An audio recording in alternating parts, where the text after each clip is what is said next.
కేవలం 7,999 up to 10 kgs వరకు బరువు తగ్గి అధిక బరువు నుంచి వచ్చే ప్రధాన సమస్యలను దూరం చేసుకోండి. బాలీవుడ్ స్టార్ హీరోస్ తో వర్క్ చేస్తున్న కన్నడ కస్తూరి ఆశికా రంగనాథ్ కి లక్ కలిసి రావటం లేదు. ఇప్పటి వరకు 2 ఫిల్మ్స్ చేస్తే ఆ 2 బాక్స్ ఆఫీస్ దగ్గర బెడిసి కొట్టాయి.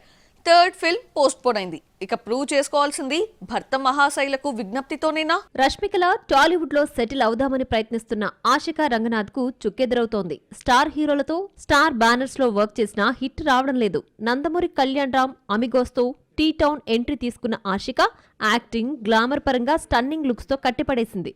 కానీ బొమ్మ బోల్తా కొట్టింది. ఆ తర్వాత నా సమిరంగలో నాగార్జునతో స్క్రీన్ షేర్ చేసుకుంది. ఇందులో పల్లెటూరి అమ్మాయిగా కనిపించిన ఫలితం నిల్.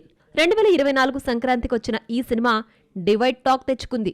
ఇక మెగాస్టార్ చిరంజీవితో విశ్వంభరలో కనిపించగా అది కాస్త పోస్ట్పోన్ అయింది. 2 years గ్యాప్ తర్వాత మరో సంక్రాంతికి తన లక్కు పరీక్షించుకోబోతోంది ఆశిక. భర్త మహాశయులకు విజ్ఞప్తితో రవితేజతో స్క్రీన్ షేర్ చేసుకోబోతోంది. ఆమెతో పాటు డింపుల్ కూడా పోటీ కాబోతోంది. అందుకే ఈసారి కాస్త గ్లామర్ డోస్ పెంచింది బ్యూటీ.